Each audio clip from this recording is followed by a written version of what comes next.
தம்பி சசியை வந்து இவர் கொடுமைப்படுத்துறாருங்கும் போது நம்ம கோபமா வரும்.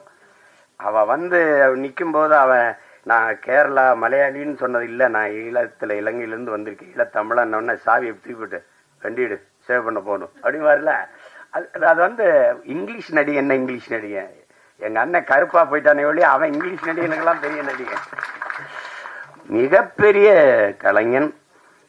அவனுக்கு ஒரு வரம் வந்திருக்கு பாருங்க, தாத்தா காமராஜுக்கு குரல் பதிவு கொடுத்த கலைஞர். அது எவ்வளவு பெரிய இது, எப்படி சிலர் வருது இதெல்லாம். இன்னும் எனக்கு நான் ஒரு தாய் வந்து குழந்தையோட வந்து, ஐயா என் புருஷன் இப்படி போலீஸ் பிடிச்சிட்டு போயிருச்சா, ஏன் பிடிச்சிட்டு போனா அங்க சும்மா பிடிச்சிட்டு போயிருக்க மாட்டாங்களே, இல்ல சாராயம் தானே பாத்தியா, சாராயம் தானே ஐயா, என் குடும்பம் கிடுமா அதுனா சேச்சே போப்போ போப்போ.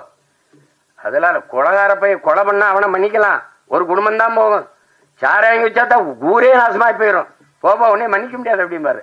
அதெல்லாம் அது அந்த அவர் என்ன உடல் மொழியில நடிச்சாரோ அதே அளவுக்கு தன்னுடைய குரல் வளத்தால குரல் நடிப்புல போய் பொருத்தி பேசுறதுங்கிறது, குரல் கலைஞர்கள்ங்கிறது சாதாரணம் கிடையாது, சாதாரணம் கிடையாது. அப்படி எண்ணற்ற படங்களுக்கு உயிர் கொடுத்த மகன் இன்னைக்கு திரையில நம்ம பாக்குறோம்.